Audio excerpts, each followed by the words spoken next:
लातूर शहरातील 10 ऑक्टोबर 2025ची ती रात्र. स्वामी विवेकानंद चौकाजवळील महाडा कॉलनी परिसर. नेहमीच्या गजबजाटातून मुक्त झालेला हा रस्ता रात्रीचे 10 वाजल्याने आता शांततेत बुडालेला होता. दिव्याच्या पिवळसर प्रकाशात रस्ते अधिकच गूढ भासत होते. नेमक्या याच वेळी लातूरच्या स्वामी विवेकानंद चौक पोलीस ठाण्यावर एक फोन आला. फोन करणारा एक स्थानिक नागरिक होता. त्याच्या आवाजात भीती आणि घाई स्पष्ट जाणवत होती. Hello, police station.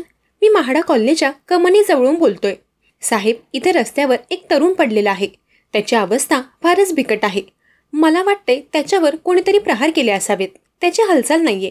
नागरिक हडबडून बोलत होता. पोलीस ठाण्यात तात्काळ हालचाल झाली. रात्र पाळीवर असलेले अधिकारी आणि कर्मचाऱ्यांनी घटनेचं गांभीर्य ओळखलं. कोणत्याही क्षणाचा विलंब न करता पोलीस ताफा तातडीने घटनास्थळाकडे निघाला. घटनास्थळ महाडा कॉलनी, कमानी नजीक बाभळगाव रोड. पोलिसांनी घटनास्थळी पोहोचताच पिवळसर दिव्याच्या प्रकाशात ते विदारक दृश्य पाहिलं. अंदाजे 40 वर्षांचा एक तरुण जमिनीवर निपचित पडला होता. त्याच्या छातीवर आणि तोंडावर झालेले प्रहार स्पष्ट दिसत होते. त्याची प्रकृती अत्यंत नाजूक होती.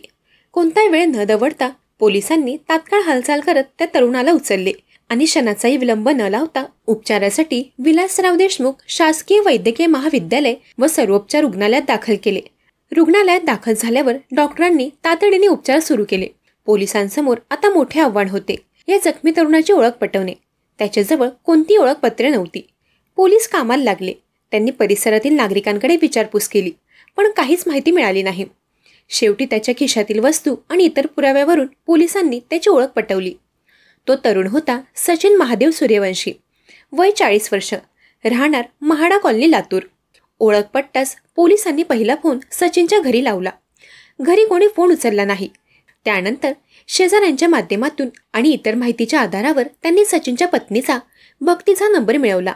पोलिसांनी भक्तीला फोन केला. मॅडम, मी विवेकानंद चौक पोलीस स्टेशनवरून बोलतोय.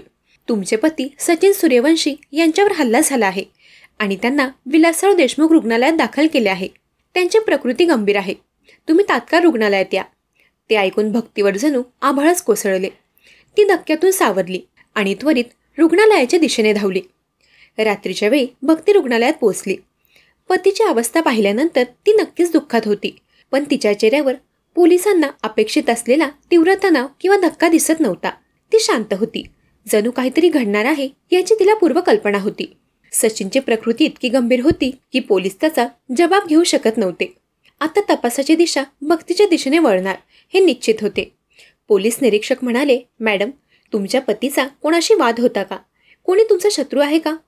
कुणी दुश्मनी काढली असेल असं वाटतंय. भक्तीने डोळे पुसले. साहेब, मला नाही माहीत. ते मजुरी करतात. त्यांचा कोणाशी वाद होईल असं वाटत नाही. पोलिसांना तिचा हा जबाब अपुरा वाटला.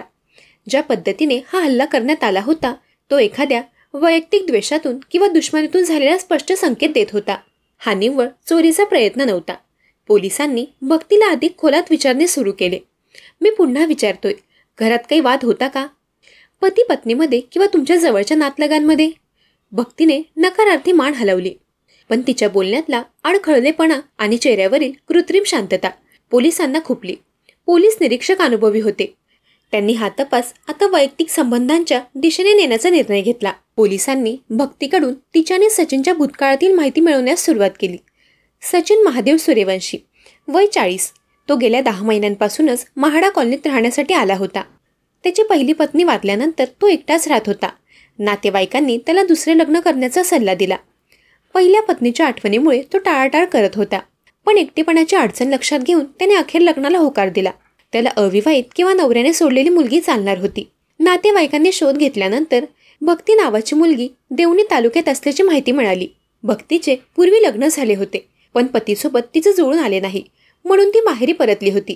माहेरी आल्यावर तिचा एकटेपणा तिला त्रास देत होता. याच काळात तिची भेट लातूर जिल्ह्यातील वलाडी येथे राहणाऱ्या नातेवाईक अविनाश सूर्यवंशी, वय 22 वर्ष, याच्याशी झाली. अविनाश हा भक्तीपेक्षा 8 वर्षांनी लहान होता. तो बी फार्मसीचं शिक्षण घेण्यासाठी मुंबईत राहत होता. दोघांची भेट झाली आणि बोलणे वाढले. अविनाशला भक्ती आवडली. दिसायला सुंदर असलेल्या भक्तीच्या गोऱ्या शरीरावर तो भाळला. दोघांचे बोलणे प्रेमात बदलण्यास वेळ लागला नाही. अविनाश अविवाहित असल्यामुळे भक्तीला भेटण्यात त्याला कोणतीही अडचण वाटली नाही. भक्तीला अविनाशकडून मानसिक आणि शारीरिक आधार मिळत होता. आईवडिलांच्या घरी राहत असतानाही तिने अविनाशची जवळीकता वाढवली. त्यांच्या प्रेमसंबंधांची बातमी नातेवाईकांना आणि आईवडिलांनाही कळून चुकली होती. भक्तीच्या वडिलांना पुढील अनर्थ टळावा म्हणून तिचे लग्न लवकर करायचे होते. त्यांना सचिन सूर्यवंशी याच्या स्थळाबद्दल माहिती मिळाली. दोन्ही बाजूंच्या अडचणी सारख्या होत्या. एक जण पहिल्या पत्नीला गमावलेला, दुसरी पहिल्या पतीला सोडून आलेली. म्हणून भक्तीच्या वडिलांनी सचिनशी तिचे लग्न ठरवले. भक्तीचं प्रेम मात्र अविनाशवर होते. तिने अविनाशला लग्नाबद्दल सांगितले. अविनाशचं उत्तर ऐकून भक्तीला धक्काच बसला. अविनाश म्हणाला, तू लग्न कर, म्हणजे आपल्याला बिनधास्तपणे भेटता येईल. यामुळे कोणालाही संशय येणार नाही. अविनाशच्या या शब्दांनी भक्तीला लग्नासाठी राजी केले. तिने सचिनला लग्नाची संमती दिली. साध्या मंदिरात दोघांचे लग्न पार पडले आणि भक्ती सचिनसोबत लातूरला राहायला आली.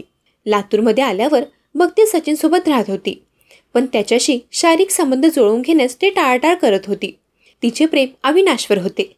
सचिन मजुरी करणारा असल्याने सकाळी लवकर कामावर निघून जायचा. ही संधी साधून अविनाश मुंबईवरून लातूरला येऊ लागला.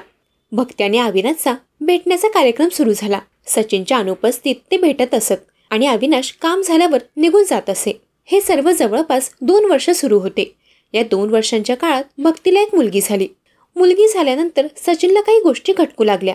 भक्ती आपल्याला जवळ येऊ देत नाही, तरी ती नेहमी आनंदी कशी असते, हा संशय सचिनच्या मनात निर्माण झाला. त्याने भक्तीवर लक्ष ठेवण्यास सुरुवात केली.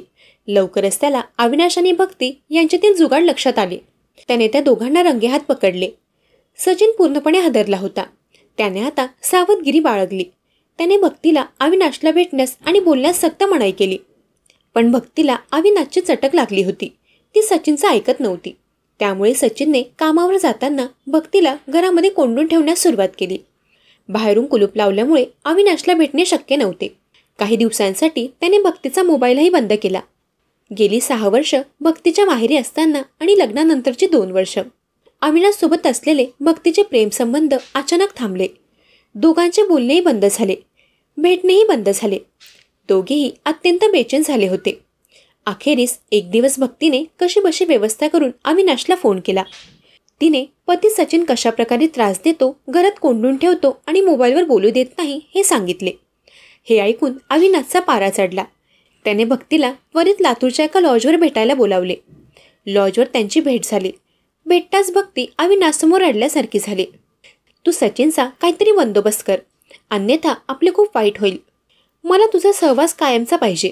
भक्तीच्या या मागणीनंतर त्या लॉजच्या खोलीत दोघांनी मिळून सचिनला कायमचे संपवण्याचा कट रचण्यास सुरुवात केली. अविनाशने B.Pharmacyचे शिक्षण सोडले नव्हते. कट पूर्ण करण्यासाठी त्याला मुंबईतून लातूरला यायचे होते. त्याने आपल्या आईवडिलांना पोटदुखीचा त्रास होत असल्याचा बहाणा सांगितला. आईवडिलांनी त्यांना डॉक्टरांना दाखवण्यासाठी गावाकडे वलाडी परतण्यास सांगितले. अविनाश वलांडी येथे तब्बल 5-6 दिवस मुक्कामी थांबला. या काळात त्याने सचिनला संपवण्यासाठी योग्य संधी शोधली. त्यासाठी त्याने आपल्या 3 मित्रांना मदतीला घेतले आणि त्यांना लातूरपर्यंत दुचाकीवरून सोडण्यास सांगितले. 10 ऑक्टोबर 2025 रात्री 10 वाजण्याच्या सुमारास महाडा कॉलनीच्या प्रवेशद्वाराजवळ अविनाश दबा धरून बसला होता. त्याने सचिनला महाडा कॉलनीतील कमानीनजीक बाबळगाव रोडवर येताना पाहिले. अविनाशने कोणताही विचार न करता सचिनच्या तोंडावर आणि छातीवर एकामागून एक प्रहार केले. अचानक झालेल्या या हल्ल्यामुळे सचिन जमिनीवर कोसळला. आपले काम झाले असे समजून अविनाश लगेच आपल्या दुचाकीस्वार मित्रांसोबत रात्रीच्या अंधारात वलांडीला परतला. स्थानिक नागरिकांनी तात्काळ सचिनला रुग्णालयात दाखल केले आणि पोलिसांना फोन केला. पोलिसांनी रुग्णालयात भक्तीची चौकशी केली. तेव्हा तिला खाक्या दाखवल्यानंतर तिने अखेर सत्य उघड केले. भक्तीने विचारपूस करताना वारंवार अडखळणे आणि चेहऱ्यावरील अनैसर्गिक शांतता कायम ठेवली. ज्या व्यक्तीसोबत ती 6 वर्षांपासून प्रेम संबंधात होती आणि ज्याच्यासाठी तिने आपल्या पतीला मारण्याचा कट रचला, त्याचे नाव ती सहज विसरू शकली नाही. बोलण्याच्या ओघात ती काही गोष्टी लपवू शकली नाही, ज्यामुळे पोलिसांना तिच्यावर संशय आला. भक्तीने पोलिसांसमोर कबूल केले की तिने आणि अविनाशने मिळूनच सचिनला संपवण्याची योजना आखली होती. घरात 10 महिन्यांची लहान मुलगी असताना प्रेमाच्या आहारी जाऊन भक्तीने पतीला संपवण्याचा कट रचला. पण तिचा तोच कट तिच्या आणि तिच्या प्रियकराच्या अंगलट आला. पोलिसांनी तातडीने कारवाई करत भक्तीला रुग्णालयातून आणि अविनाशला त्याच्या गावाकडून अटक केली. तसेच अविनाशच्या 3 साथीदारांनाही अटक करण्यात आली. सध्या सचिन सूर्यवंशी यांची प्रकृती गंभीर असून त्यांच्यावर उपचार सुरू आहेत. या प्रकरणाने लातूर शहरात प्रेम विश्वासघात आणि क्रूरतेच्या मिश्रणातून जन्मलेल्या एका भयानक षडयंत्राची कहाणी समोर आणली. दरम्यान या घटनेवर तुमचं काय मत आहे ते कमेंट करून नक्की सांगा.